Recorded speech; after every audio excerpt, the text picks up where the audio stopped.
Les Koulam, et on revient dans notre étude de la Torah du Rav Yehuda Lemo Ashkenazi Manitou.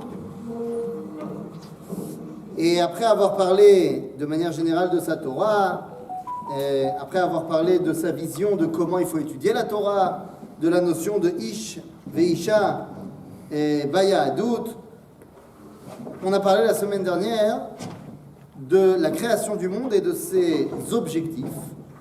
Et maintenant, nous allons rentrer dans l'une des masterpieces de Manitou, l'un des points fondamentaux de son enseignement, l'une des pierres angulaires de Manitou, à savoir Torat à Toladot. C'est peut-être l'un de ces points centraux, la Torah des engendrements.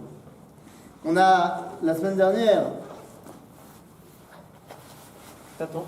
Non, c'est bon, je suis déjà sur les ondes. La semaine dernière, on a parlé de la matara, de l'objectif qu'il y avait à la création et du fait qu'il faut trouver cet objectif. Bereshit, Bishvil Reshit, il y a une raison à tout cela. La recherche donc de l'objectif va être le but de la Torah, et donc Manitou, dans son rôle de redonner à la Torah sa véritable compréhension, eh bien, va nous demander de chercher l'objectif. Comment est-ce qu'on trouve les objectifs? Y a-t-il un autre mot en hébreu pour dire objectif que matara? Yehoud. Ça, on va dire que c'est pas vraiment utilisé en hébreu biblique. Tachlit. On va faire plus simple. Chazon, c'est déjà pas un objectif, c'est une névoie déjà.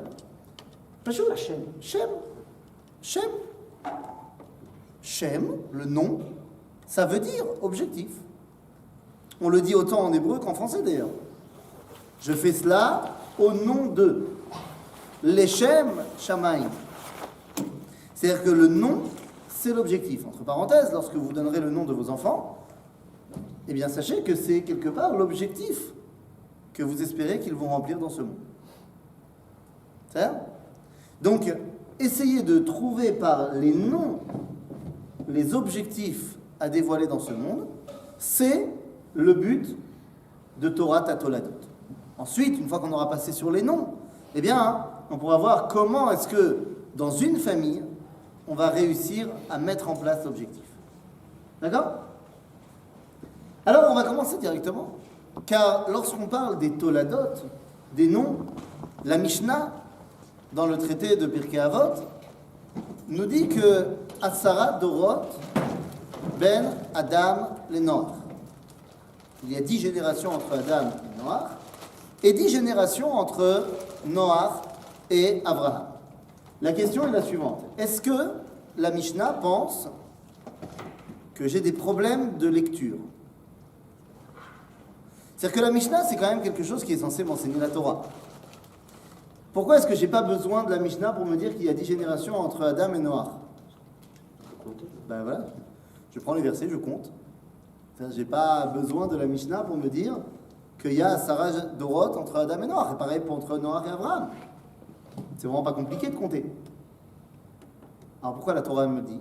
Pourquoi la Mishnah me le dit? Ben justement, pour que tu saches que le fait qu'il y en a 10, c'est pas que c'est anodin.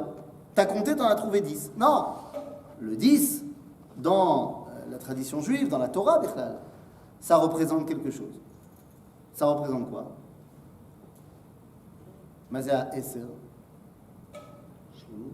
Ashlemut. Pourquoi c'est Ashlemut? Alors on pourrait dire parce que Katouf Besefer Vayikra, dans le livre de Vayikra, Va'asiri Yekodesh. Que la dimension du Osher, on peut dire ça aussi, de la Shirut, de l'abondance, du fait qu'on est rempli, c'est une dimension de plénitude. Esser, c'est également ce qui va me permettre de passer à l'étape supérieure. Esser, c'est-à-dire que j'ai utilisé tous les nombres possibles. Je suis passé du 0 au 9, et maintenant j'augmente de quelque chose. Alors, à Esser, c'est le nombre qui va être utilisé pour créer le monde. Sarah Ma'amarot, Nivra Haolam. Sans rentrer dans trop la Torah Kabbalah, on va parler de Eser Sfirot. Et si on arrive à faire des corrélations, eh bien, Asara Dorot, Me'adam ve'ad Noach, chacun de ces 10 personnages ont un rôle à remplir, ont un nom, ont un objectif pour arriver de Adam à Noach. D'accord? Donc, bon, bah là, c'est assez facile. C'est qui les 10 personnages entre Adam et Noach? Hein, c'est pas difficile. Adam, Shet. D'abord, on n'est pas obligé de tout savoir par cœur, mais on sait où les retrouver. C'est tout simplement dans le livre de Bereshit, Parasha de Bereshit. C'est-à-dire, là, on a les générations. Alors, effectivement, on a eu plusieurs Shoshalot, on a plusieurs dynasties, celle de Caïn et celle de Shet. D'accord? Celle de Caïn, elle est bien connue. Caïn, ça veut dire quoi? C'est quoi son objectif? L'objectif de Caïn, c'est d'être un naki, un kinyan. Mais c'est kinyan ba'alacha, c'est sheli. Ok? Donc Caïn, il montre qu'il y a cette dimension d'acquisition, de prendre le plein contrôle de ce monde. Ça peut être fait pour le bien, ça peut être fait pour n'importe quoi. Ça dépend de ce que tu vas en faire. Et Caïn, on a vu qu'il a utilisé cette puissance à mauvais escient. Alors il y a toute une histoire, vous connaissez avec Evel, il va le tuer, tout ça, et il s'enfuit. Et là, il va construire une ville. Ah tiens, quelle avait été la punition de Caïn? Déré. Navanat Diebaret, c'est lui qui construit une ville. Ah, c'est contraire à ce qu'on lui a demandé.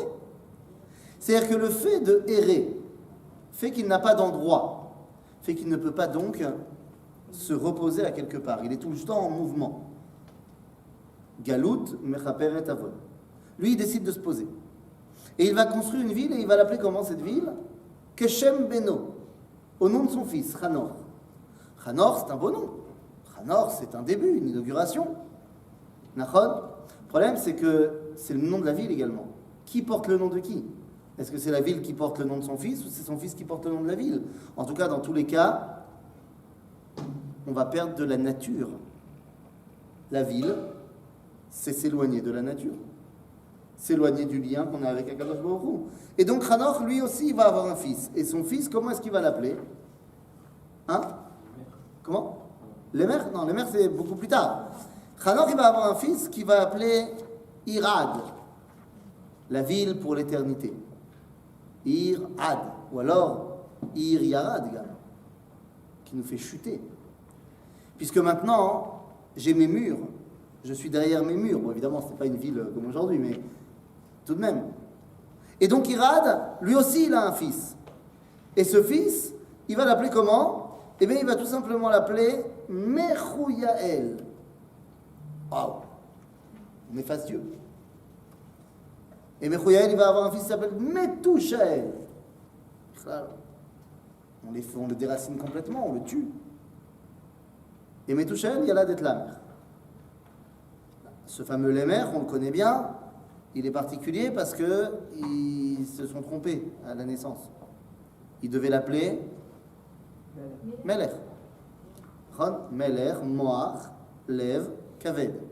Que l'homme doit être géré par sa tête, ensuite ses sentiments, et ensuite seulement ses pulsions.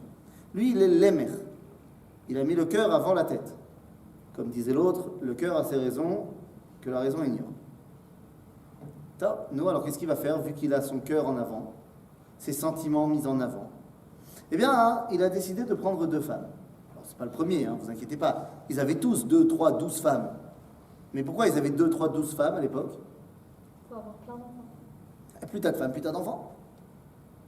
Et les enfants, bah, c'est la richesse de la famille, ce qui va donner de la force de travail, de la protection, ce que tu veux. Les allocations familiales. C'est Les allocations familiales. les allocations familiales, bien sûr, bah, c'est pour ça, évidemment. Mais le problème, c'est que lui, Lémer, il a 2 femmes, mais pas pour faire plein d'enfants. Puisqu'il y en a une, Ada, qui doit avoir des bébés. Ada, en araméen, ça veut dire la harot, tomber enceinte. Et il y en a une autre qui s'appelle Tzila. Tzila, Tzel, dans son ombre. Elle doit rester dans son ombre. C'est avec elle qu'il sort en boîte. C'est avec elle qu'il sort le soir. Et il faut surtout qu'elle reste belle. Donc elle ne doit pas avoir d'enfant. Rachid nous dira même qu'elle Lémer lui faisait boire un contraceptif tous les soirs. Je ne sais pas exactement comment c'était fait, mais... Et puis ça n'a pas marché. Parce que si Ada a eu des enfants comme c'était prévu, Yaval et Yuval, et bien Tzila, elle a eu aussi des enfants. C'est pas prévu. Tuval Caïn et Naama. Ces 4 enfants, Yaval, Yuval, Tuval Caïn, Naama, vont devenir les bases de la civilisation humaine. Puisque Yaval va devenir l'inventeur de l'économie, Yuval, l'inventeur des arts, Tuval Caïn, de la technologie, et Naama, comme son nom l'indique, des plaisirs. Les bases de la société humaine. L'économie, l'art, la technologie, le plaisir.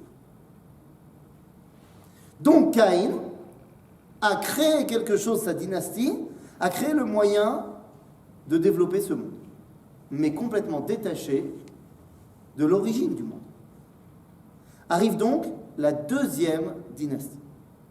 La deuxième dynastie, c'est celle de Shet. Shet, c'est Hevel de l'an 2000. C'est le Hevel qui n'a pas les points faibles de Hevel. Et donc Shet, il va avoir lui aussi une descendance extraordinaire. Donc on dit, Shet, lui, il a un fils. Comment s'appelle son fils? Enoch. Enoch, Enoshut, il est le père de l'humanité.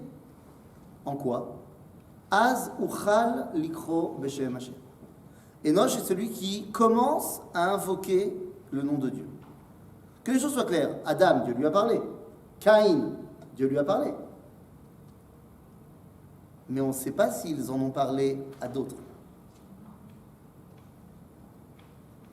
À aucun moment on voit que Adam a parlé de Dieu à quelqu'un d'autre. Caïn non plus. Shet non plus. Aval Enoch, az uchal likro beshem Hashem. Donc il est le premier qui veut rattacher le monde à son origine. Top, il a fait merde. Et sauf que lui aussi il a un fils. Et il a un fils qui s'appelle Kéinan. Kéinan, c'est le petit Caïn. Ah, est-ce qu'on sera en train de tomber dans les travers de Caïn? Non. Parce qu'on prend Caïn, mais on réduit sa caïnitude. Bon, sauf que des fois, En Malazot, Kéinan, il va avoir un fils qui s'appelle Yared. Il y a une chute. Ce que le Rav Kook appellera Yerida Letzorech Aliyah. C'est pas une chute et on n'en parle plus. La preuve, c'est que notre Yared, il a un fils. Et comment est-ce que Yared va appeler son fils? Eh bien, Yared va appeler son fils Mehalalel. Mehalalel. À la différence de Mechouyael, Metouchael. Et après cela, il y a un autre fils qui va arriver. On a l'impression de repartir dans les mêmes travers, Chanor. Non, mais c'est pas parce que l'autre il s'était appelé Chanor. Là, on a un Chanor qui veut, sur des bonnes bases, inaugurer quelque chose. D'ailleurs, on nous dit qu'il est tzaddik, ce Chanor. Vaïtalech Chanor et Elohim. Extraordinaire. C'est une famille qui est complètement connectée. Seulement, lui aussi, il va avoir un fils. Et son fils va s'appeler... Comment? Ah alors. Vaïtalech Chanor et Elohim, nous dit le verset. Vaïneno qu'il a kachoto Elohim. Et après ça quoi? Eh bien, il a un fils qui s'appelle Metouchelach. Mathusalem. Mathusalem, il a grandi, il a vécu longtemps. 969 ans. Bah oui, Ushalach est Amavet. Metou Ushalach. C'est-à-dire qu'on est dans un idéal d'éternité ici. C'est ça qu'on recherche. Bon, le problème c'est que Metouchelach, il a un fils qui s'appelle Lémer. Oui. C'est reparti. Non, parce que ce Lémer-là, il met le cœur, effectivement, mais pas pour ses envies personnelles. Et il va avoir un fils qui s'appelle Noach. Et on le connaît. Ça y est, Noach. Noach, c'est quoi? C'est le kiff? Et pépère? Non. Zeyenachamen. Noach milachon lenachem. Noach est là pour amener le tikkun haolam. Donc on est passé de Adam jusqu'à Noach. On avait deux façons de faire. Soit on construisait le monde, mais sans connexion à Dieu, soit on ne faisait que se connecter à Dieu. Et on ne construisait pas le monde. Donc dans les deux cas, il y a un problème. Il va donc falloir que Noach, digne descendant de la famille de Shet, se marie avec Naama, la descendante de la tribu de Caïn. Noach s'occupe de la Chokhmah. Caïn, Naama, s'occupe de la Hashirut. Ainsi, lorsqu'ils se marient, ils peuvent créer ce que la fin de la paracha de Bereshit appelle Vehemma Agiborim. Giborim, qui sont et Chachamim et Hashirim. Ah, on a Chacham, Gibor et Hashir, on peut donc avoir un prophète. Et c'est ce qui va laisser la place à la dynastie maintenant qui va suivre de Noach, qui est là pour amener la prophétie. Et c'est la deuxième série de Asara Dorot, de 10 générations, entre cette fois Noach et Avraham. Noach a 3 enfants. Shem, Shram et Yafet. Quels sont les rôles de chacun? Vous aurez compris. Shem, il doit dévoiler l'objectif du monde. Ham, mais il a chaud. Il a chaud. C'est-à-dire que c'est un sanguin. Il est là pour voir si on peut gérer les pulsions de ce monde. Et Yefet, lui, il parle. Ça veut dire quoi, Yefet? Yofi. Ah, c'est Yofi ou c'est Yefet? Yefet, ça ressemble à Yofi, mais c'est pas Yofi. Yefet, c'est Yafté. Yafté en araméen, ça veut dire grandir, l'expansion. L'expansionnisme de Yefet du monde occidental. Évidemment que le Yofi, c'est directement lié avec l'expansion. La première chose que tu vois à l'extérieur de quelqu'un, c'est son apparence. Ok, la première chose qui conquiert la salle, c'est l'apparence de la personne. Celui qui va prendre le lead, c'est Shem. Ham va se montrer incapable de remplir son rôle, puisque là où il était chaud et il devait contrôler cela, on a vu ce qu'il a fait avec son père, Vezelove. Donc c'est sur 2 piliers que vont reposer l'idéal de ce monde. Shem, Veyefet. Mais qui prend la domination sur l'autre? Nous dit la Torah, Yaft Yafé Futo Shel Yafye Futo Shel Yefet, Veishkon Beoale Shem. C'est-à-dire que c'est Shem qui doit donner le ton. C'est pour ça que lorsque Shimon HaTzadik sort à la rencontre d'Alexandre le Grand, ce dernier se prosterne devant lui. Alexandre le Grand, c'est le digne successeur de Yefet. Shimon HaTzadik de Shem. C'est ça? Donc, ok, on a Shem. Voilà la famille qui doit dévoiler Akadosh Baruch Hu, tout en étant impliquée dans ce monde. Et donc, notre ami Shem, il a un enfant. Comment s'appelle son fils, Shem? Non, parce qu'on a 10 générations entre Noach, et Abraham. Donc Noach, il a un fils qui s'appelle Shem. Nous. Et après? Ouais, Yesh? Quoi? Ils appellent comment, son fils? Je te demande. On l'a pas dit encore. On l'a lu il y a 2 semaines, dans la paracha. Ouais, Shem, Olidet. C'est un nom comme ça qui est dur à prononcer. On comprend pourquoi on parle d'antisémite, parce qu'on n'aurait pas pu dire l'autre mot. Non, c'était trop compliqué. Shem, il a un fils qui s'appelle Ever. Ah, pas encore. Ever, c'est l'arrière-petit-fils. Nounou. Première lettre. Ou le Shem Yulad Gamhu, Avi Kol Bene Ever, Achi Yefet Agadol. Alors c'est qui? Bene Shem, Arparcha. Dur. Tu peux pas dire à quelqu'un, ouais, t'es entier Arparchadite. Le temps que tu le dises, il est déjà parti, c'est mort. Donc il y a Arparchad. Ok. Arparchad, il a un fils qui s'appelle Shelah. Alors, qu'est-ce que ça veut dire Arparchad? Très bonne question. Il y a sûrement une explication. Je ne l'ai pas. Par contre, son fils, c'est un envoyé. C'est un chaliar. Et Shelach, il a un fils cette fois qui s'appelle Ever. Et Ever prend la domination de la famille. Comment je sais? On vient de te dire que Shem, il est le père de tous les béné Ever. Alors que Ever n'est que l'arrière-petit-fils. Mais c'est lui qui donne le ton de la famille. La famille s'appellera donc les Ivrim, les Hébreux. C'est de là que ça vient. Nous sommes des Hébreux parce que d'abord et avant tout, on est les descendants de Ever. Et Ever, il a un fils très bizarre qui va appeler Peleg. Nous dit la Torah pourquoi il l'a appelé Peleg. Ki beyamav niflega haaretz. C'est-à-dire que dans la vie de Peleg, il y aura la tour de Babel. Comment il le sait, Ever? Et voilà. Donc Rashi te dit Navi Aya. Top. Donc maintenant, quel est le rôle? Ben, j'ai commencé à comprendre. Le rôle de cette famille, c'est d'amener la névoie. Mais elle a quoi comme rôle, la névoie? Elle sert à quoi? Elle vient d'annoncer la séparation, le piloug. Donc qu'est-ce qu'on fait depuis? On va essayer de réunir. Et donc Peleg, il a un fils qu'il appelle Réou. Ve'afta l'ereacha kamocha. Réou, la fraternité. Mais ça suffit pas, la fraternité. Parce que maximum, on peut se séparer. Moi, je veux qu'on ne puisse plus se séparer. Donc Réou, il a un fils qui va appeler Seroug.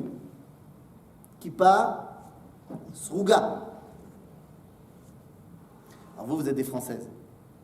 Et les Françaises, vous n'avez pas la culture de la kippa Srouga. Parce que vous êtes arrivés à 18 ans vite fait. Mais, comme l'a dit un jour le Rav Aviner, il faut 3 éléments pour faire une kippa Srouga. Il faut, premier élément, du fil et une aiguille. Deuxième élément, une jeune fille amoureuse. Et troisième élément, un cours ennuyeux. Et comme ça, au bout d'un semestre, on a une kippa. Ouais, tu n'as pas été étudié dans les midrashot. Mais dans les midrashot, le Rav ne parle jamais avec les élèves. Shalom.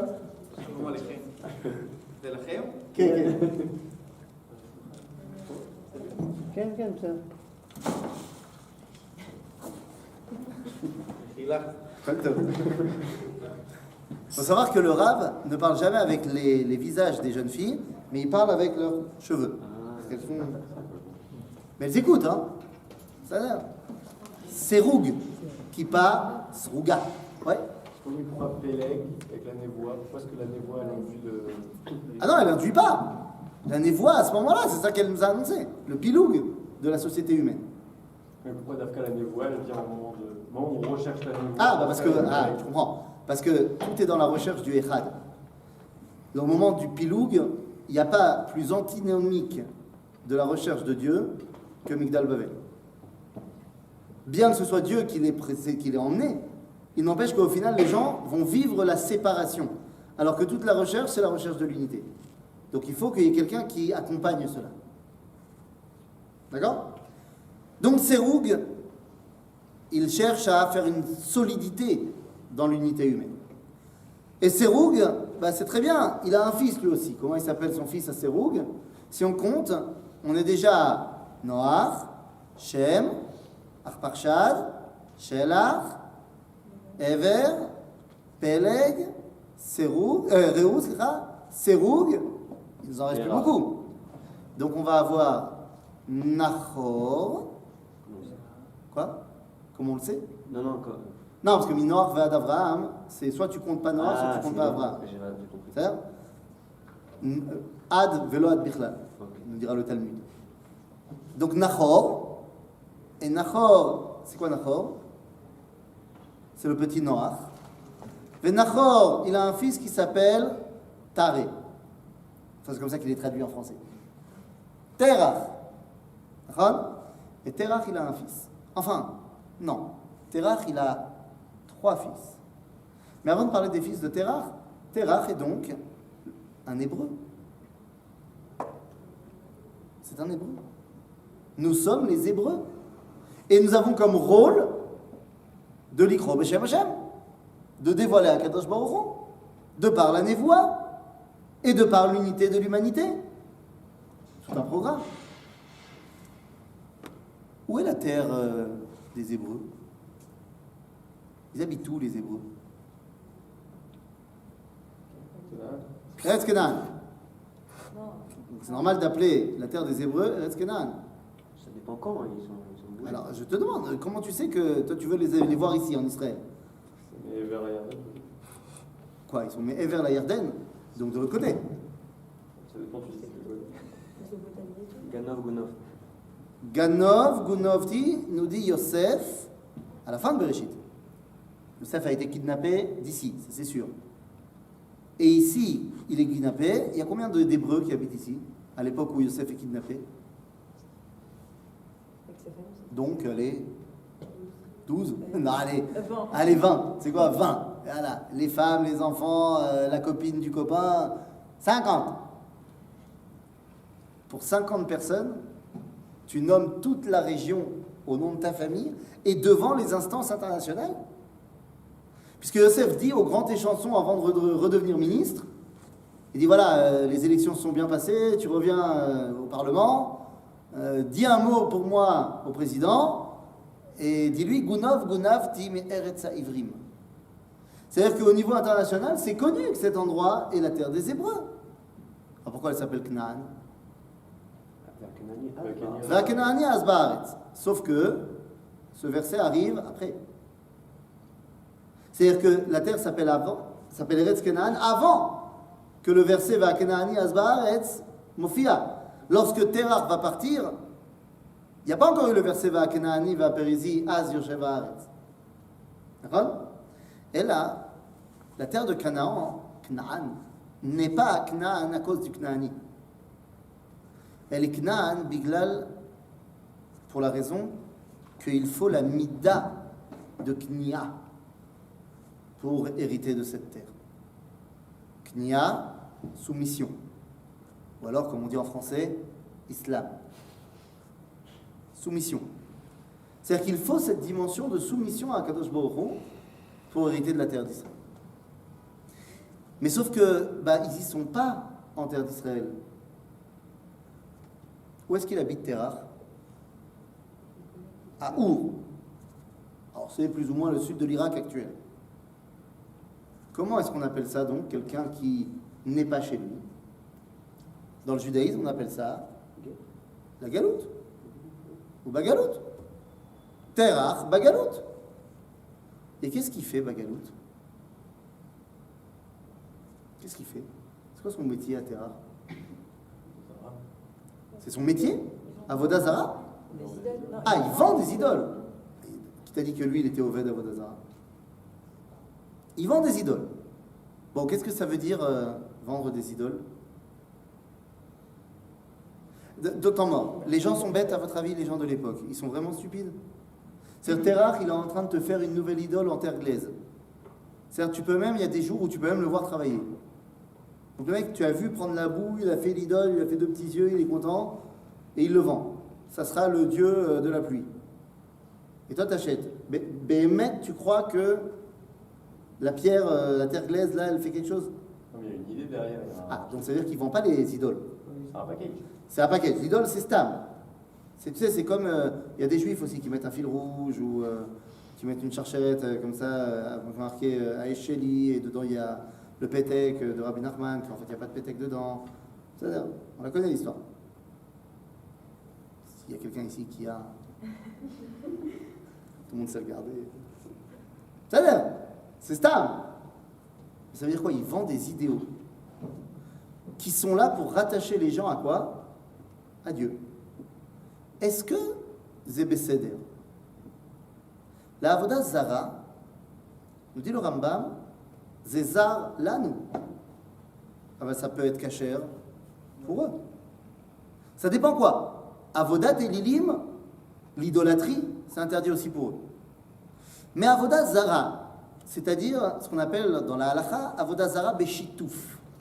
C'est-à-dire, je crois en Dieu et que Dieu, il a donné un peu de son autorité à quelqu'un d'autre.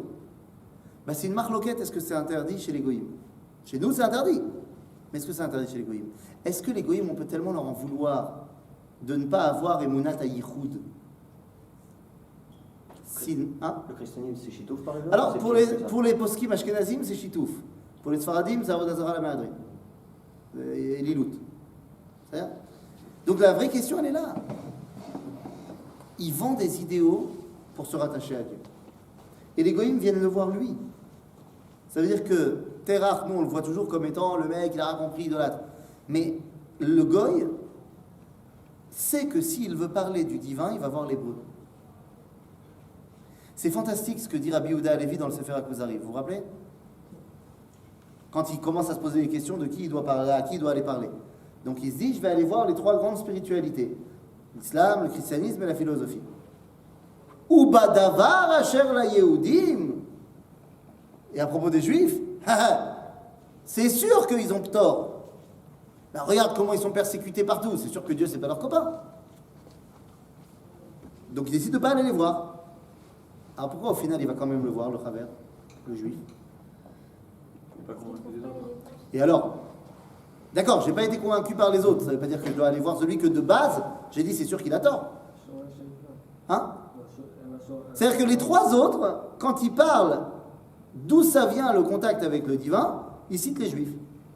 Ah, ils se disent, bon, bah, attends, si les trois, ils parlent d'eux comme étant l'origine, je vais aller le voir. C'est ça? Donc, le shoresh du shoresh, c'est Terach. Et la famille des Hébreux. Tov.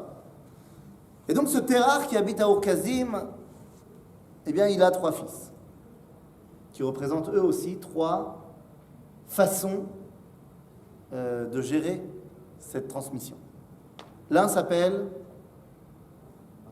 Avram, l'autre s'appelle Haran, et l'autre, on va donner le nom du grand-père. Nachor. Nachor. Les trois vont prendre un chemin complètement différent. Haran, lui, il est Zorem. Voilà, il est la définition du mec Zorem. C'est quoi un mec Zorem? Comment on traduirait un mec Zorem en français? Il va avec le courant. Ouais, il est pas lourd, il est facile à vivre. Il prend jamais aucune décision, mais il dit jamais non à rien. Il est, ouais, bah pourquoi pas? Moi je suis partant. Donc quand il y a une marloquette entre Abraham et Nimrod, il dit, bah écoute, on va voir. T'es pour qui? T'es pour lui ou t'es pour moi? Ben, on va voir. S'il sort vivant de la fournaise, je suis pour lui. Sinon, ben, on verra, je serai pour toi. Comme Tom. Donc Haran, il est Zorem. Toute ressemblance avec des juifs qu'on pourrait connaître aujourd'hui qui sont... Haran ou Abraham, t'as dit Abraham? Haran, il est Zorem. Tu dis Abraham? Haran, il est Zorem. Donc toute ressemblance avec des juifs qu'on pourrait connaître aujourd'hui qui seraient comme ça aussi très Zorem avec l'exil dans lequel ils sont. Et puis, il y en a qui voient l'exil comme étant un idéal et qui veulent faire de l'exil leur nouvelle capitale. C'est Nachor. Nachor, à un moment donné, vous savez que Terach va partir et il prend avec lui son fils Avram, Sarai, Lot et pas Nachor. Pourquoi il ne prend pas Nachor avec lui? Parce que Nachor, il s'est barré depuis longtemps. Il est déjà parti depuis très longtemps. Et il est parti à Haran, d'où on le sait. Une génération plus tard, lorsque Eliezer, rêvé d'Abraham, va aller chercher une femme pour Yitzhak, il arrive à Haran, et comment la Torah présente la ville? Ir Nachor, la ville de Nachor. Midrash va dire qu'il était même devenu le roi de la ville. Nachor, il idéalise l'exil. C'est là-bas que je vais pouvoir influencer Kedusha Vetahara, comme disait le Rav Shimshon Raphaël Hirsch, quand il a rencontré le Rav Eliyahu Gutmacher et le Rav Tzvi Hirsch Kalischer, qui étaient les grands chefs de file de Dorshet Sion. Eh bien, il les a rencontrés et leur a dit, ce que vous voyez comme une grande mitzvah, la Aliyah, de faire venir là, moi je le vois comme une faute et pas parmi les plus petites. Maintenant que nous avons reçu l'émancipation et l'égalité des droits, nous devons rester en Allemagne. Et nous devons insuffler là-bas Kedusha Vetahara, c'est notre rôle, et au final, les Allemands nous diront merci.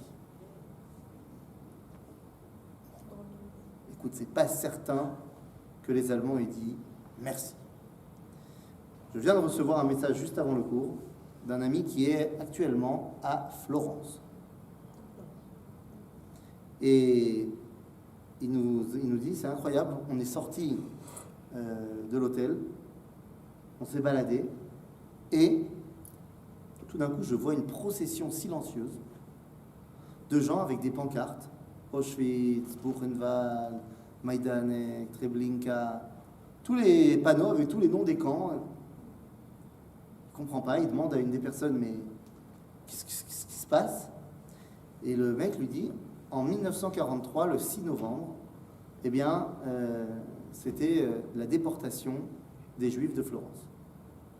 Et donc, chaque année, nous, catholiques de Florence, nous faisons une marche silencieuse depuis l'église, la cathédrale de Florence, jusqu'à la grande synagogue de Florence, en souvenir des Juifs de la communauté d'ici qui ont été massacrés. Bien fait. En tout cas, les nazis, ils n'ont pas dit merci. Et puis, il y a Terach. Terach assiste à un spectacle terrible, puisqu'il assiste à la mort de son fils. Vayamot Aran al pene Terach aviv, be'eretz moladeto be'ur kasdim. Donc il meurt be'ur kasdim, ça veut dire littéralement dans Ur Kasdim, la ville, mais également Ur, c'est une fournaise. C'est la fameuse histoire de la fournaise.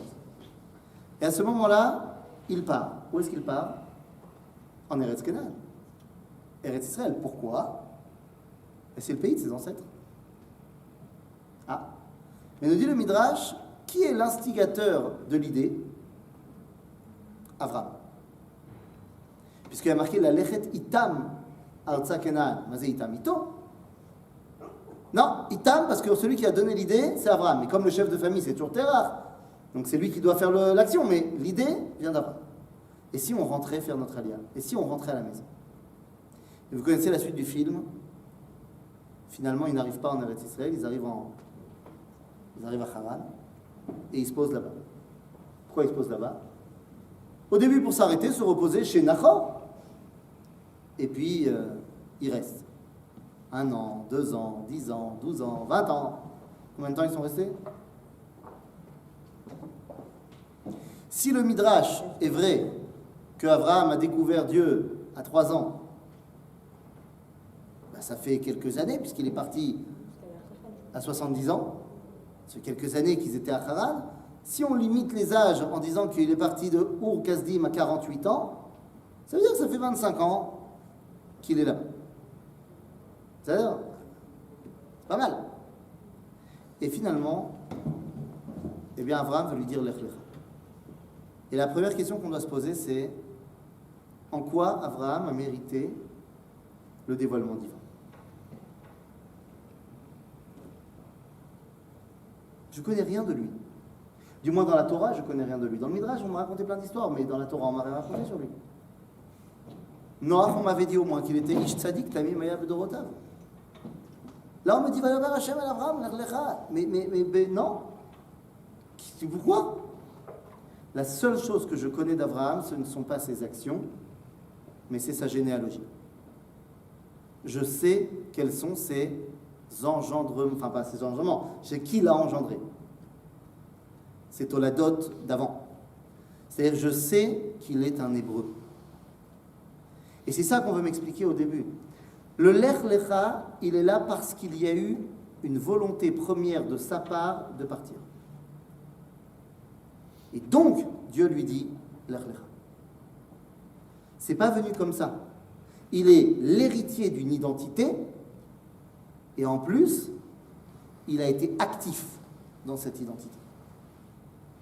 Alors, Akadosh Baruch Hu, il lui donne un petit coup de main. C'est-à-dire? Mais vous remarquerez que c'est exactement le même travail, Lech Lecha et le dévoilement divin.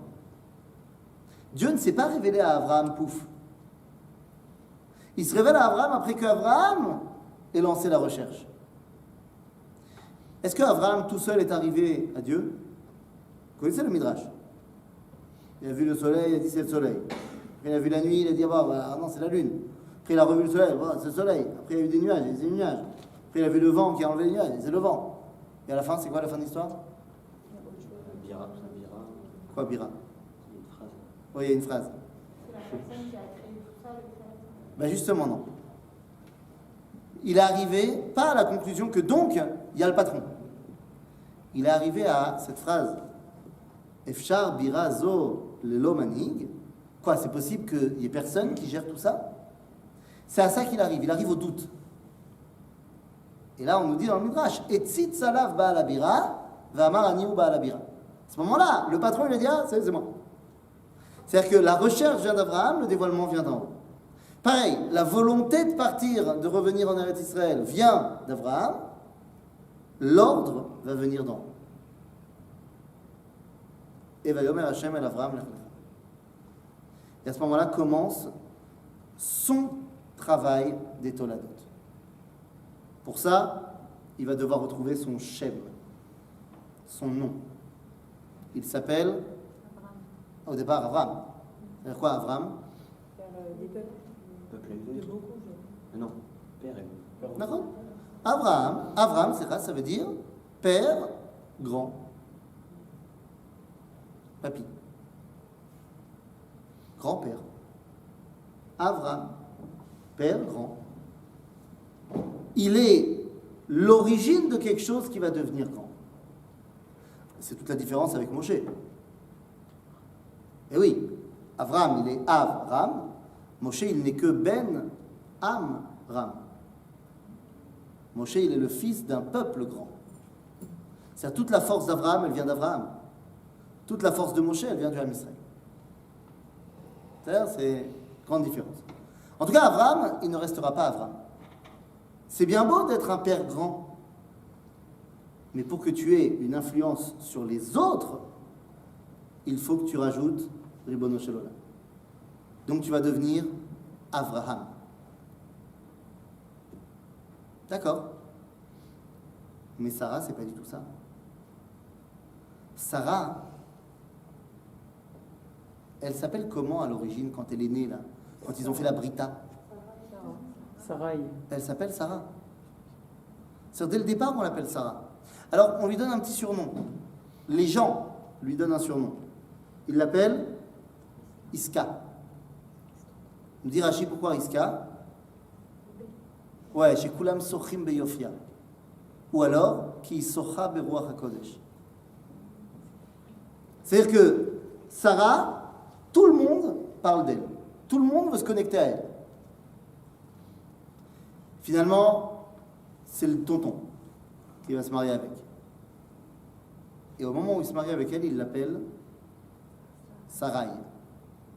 Ça veut dire quoi? Ah, Sarah, Sheli. Zé Sheli.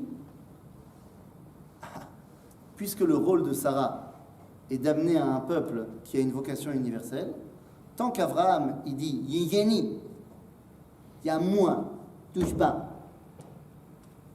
ben, elle ne peut pas avoir d'enfant. Vesarai eshet Avram, lo yalda lo. Oui, à quoi ça sert le mot lo? Et Sarah, la femme d'Abraham, ne lui a pas enfanté. Ben oui, ben, ça aurait changé quelque chose que tu dis Vesarai eshet Avram, lo yalda. Je sais bien qu'elle n'a pas enfanté pour lui, parce que c'est sa femme. Non, lo yalda lo, biglalo. À cause de lui. Pas à cause de lui qu'il est stérile. La preuve, il a réussi à avoir un enfant avec Agar. Mais parce que tant qu'il l'appelle Sarai, le rôle qu'il doit jouer avec elle, il ne peut pas le jouer. Il ne connaît pas le nom. Rappelez-vous le grand dilemme de Moshe Rabbeinu lorsque Dieu l'envoie auprès des Bnei Israël.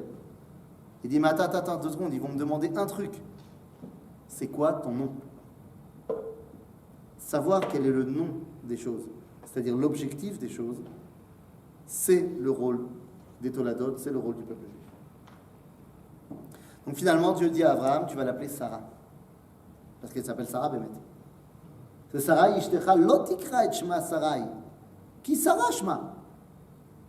C'est son nom, Sarah, elle a toujours été Sarah. Et à partir de là, tu verras que tu vas avoir un fils pareil.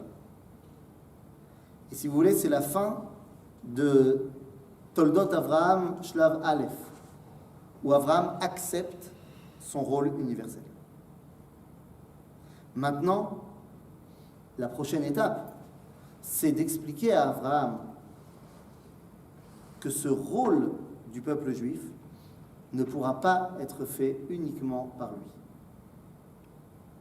comprendre que les toladot qui suivent vont avoir une importance aussi grande que celles qui l'ont précédé, ça va être le rôle de Torah Toladot, Chelek Bet, la semaine prochaine. Ça, c'est bon.